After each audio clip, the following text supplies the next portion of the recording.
Il y a une phrase qui ne dit plus rien aux gens. Convertissez-vous, parce que Jésus revient bientôt. Ça ne dit plus rien aux gens. Pourquoi? Parce qu'ils se disent qu'on dit ça depuis là. Jésus ne vient pas. Ils se disent que Jésus ne va pas venir maintenant. Donc ils veulent vivre leur vie. D'accord? Comme toi, tu sais quand est-ce que Jésus va venir, comme tu as l'agenda de Jésus, est-ce que tu as l'agenda de ta vie? Au moins, tu sais qu'il ne va pas venir cette semaine, n'est-ce pas? Mais est-ce que toi, tu sais quand est-ce que toi, tu vas mourir? Quand on te dit Jésus revient bientôt là, soit tu y reviens, soit tu pars. De toutes les façons, tu ne connais ni l'heure ni le jour, mais le maître arrive. Shalom, shalom, frères et sœurs. Famille du café prophétique, bonjour. Je suis heureux de vous retrouver aujourd'hui à notre rendez-vous du matin. Nous sommes au café prophétique. Je suis votre frère Todd Eli, frère du Christ, fils de Dieu le Père, dans le Fils unique Jésus-Christ, apôtre de l'Évangile. Mettons-nous en présence du Seigneur, adorons son saint nom, au nom du Père et du Fils et du Saint-Esprit. Amen.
Mais le maître arrive, Jesus.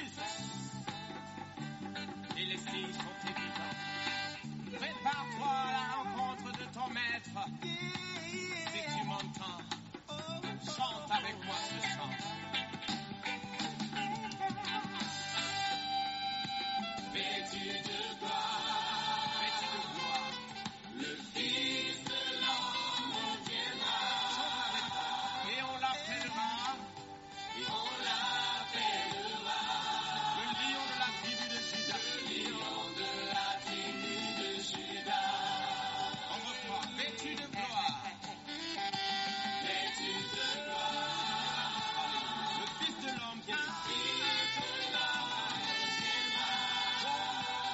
Et on l'appellera.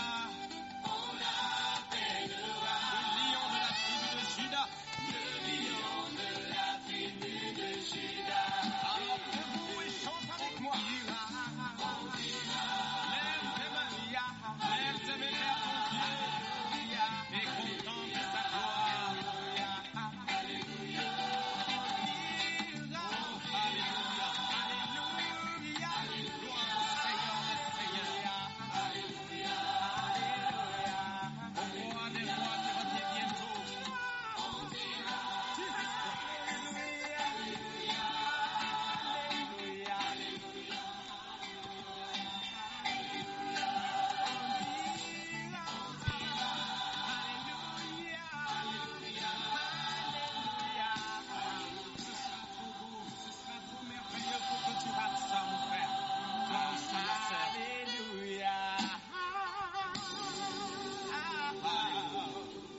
Alléluia, alléluia.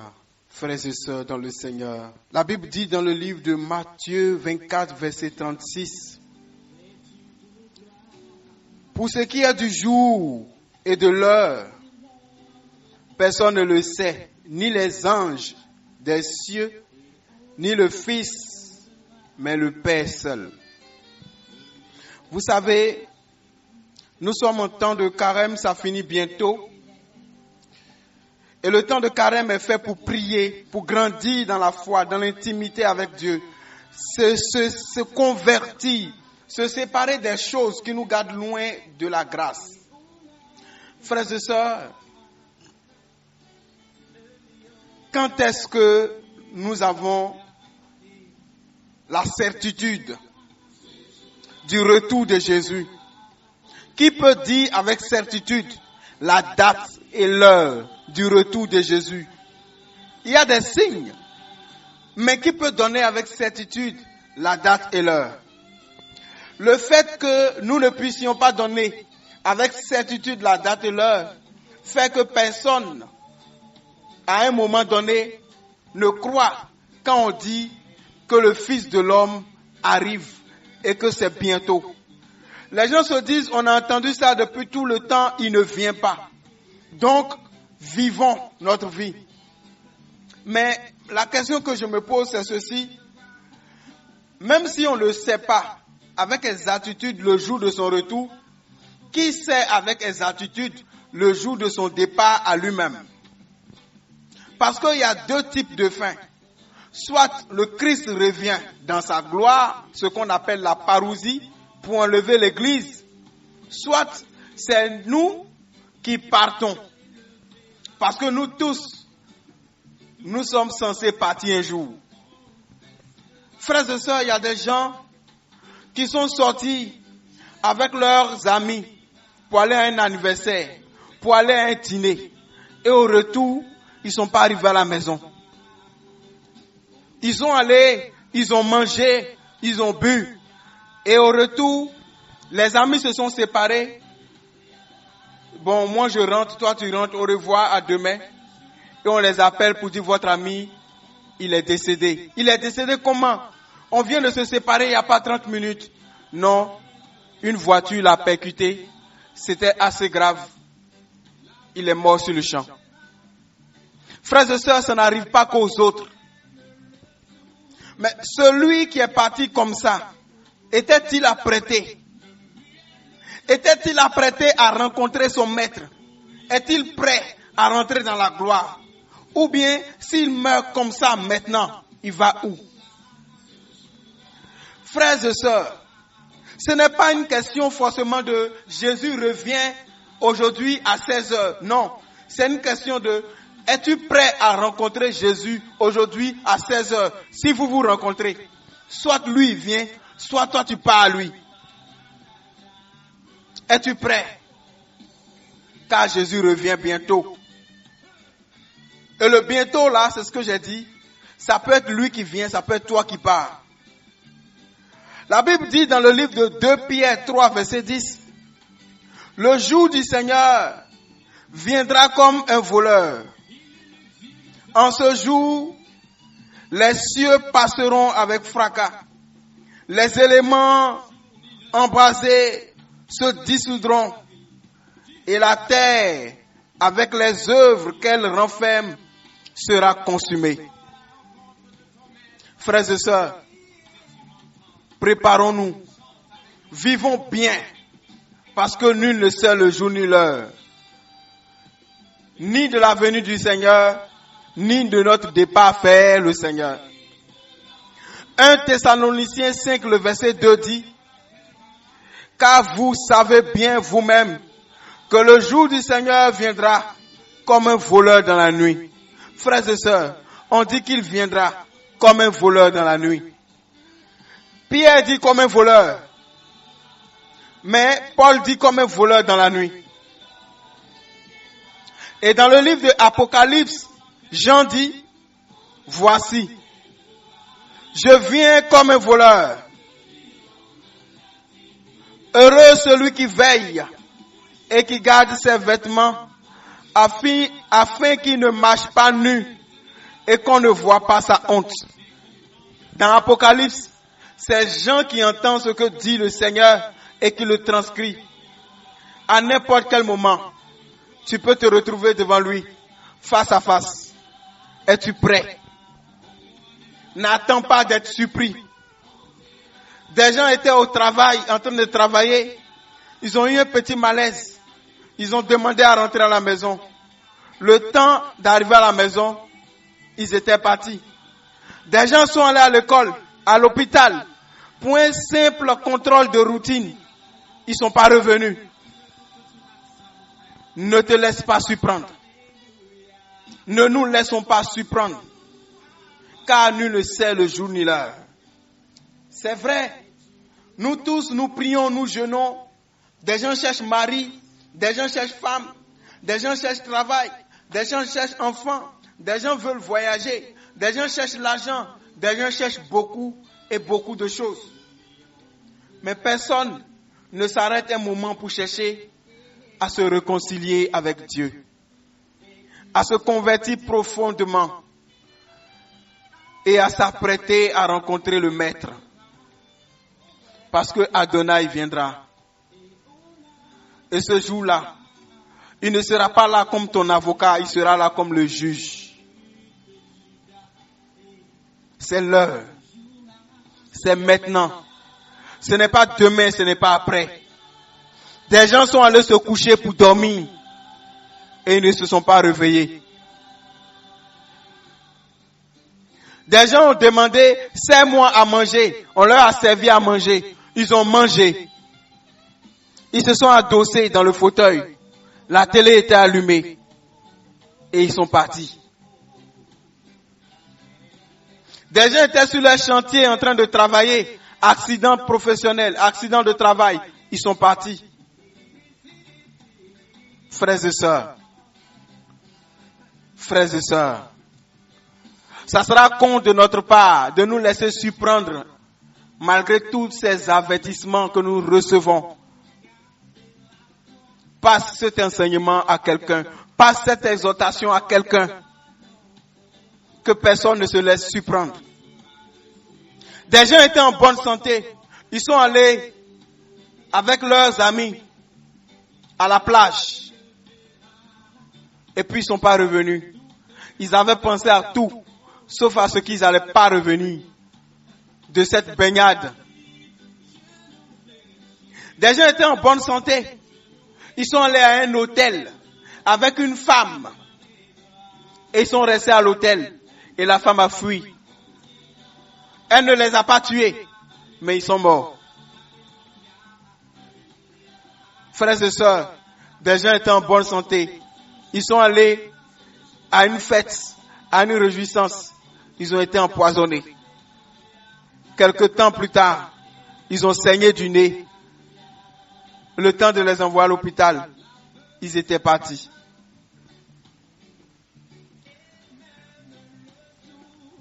Aujourd'hui, si tu entends ma voix, c'est le Seigneur qui t'appelle. Convertis-toi maintenant. Accueille la parole maintenant. Confesse Jésus comme Seigneur maintenant. Prends la décision de changer de vie maintenant. Parce qu'il est à la porte. Et quand je te dis qu'il est à la porte, il est vraiment à la porte. Soit c'est lui qui est à la porte de chez toi, soit c'est toi qui es à la porte de chez lui. Es-tu prêt? Prie avec moi. Seigneur, je reconnais mon humanité. Je me suis vu sage et pourtant, je n'avais pas la sagesse. J'ai vécu sans toi. J'ai vécu en te connaissant d'idées, mais pas de pratique. Mais aujourd'hui, je m'arrête. Je refuse de me laisser surprendre par une mort subite. Je refuse de me laisser surprendre par un face-à-face non apprêté.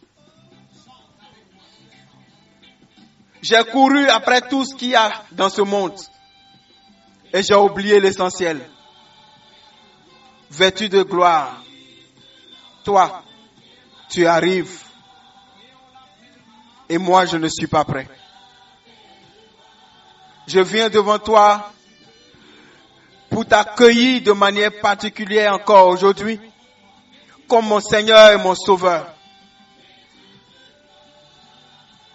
Je me répands de ma mauvaise vie et j'accueille ta vie, Jésus. Que ton sang coule sur moi, que ton sang me rachète, que je vive le reste des jours connecté à ton cœur. Seigneur, prends-moi dans tes bras et donne-moi ta vie. Que je vive de ta vie. Que je puisse dire comme Paul, si je vis, ce n'est plus moi qui vis. C'est Jésus qui vit en moi. Gloire à toi, Seigneur, mon Seigneur et mon Sauveur. Donne-moi ton Esprit Saint, que je vive sous la conduite de l'Esprit pour la gloire de ton nom. Sépare-moi du péché, sépare-moi du monde et garde-moi pour la vie éternelle. Amen. Frères et sœurs dans le Seigneur, que Dieu vous bénisse. Je m'arrête ici pour aujourd'hui et je vous souhaite de vivre avec Christ et d'entrer dans la gloire de Dieu apprêté. Que Dieu vous bénisse. Je suis votre frère Todd Eli. Je suis heureux d'être le canal par lequel Dieu vous parle. Heureux d'être le canal par lequel Dieu vous bénit. Au nom du Père et du Fils et du Saint-Esprit. Amen.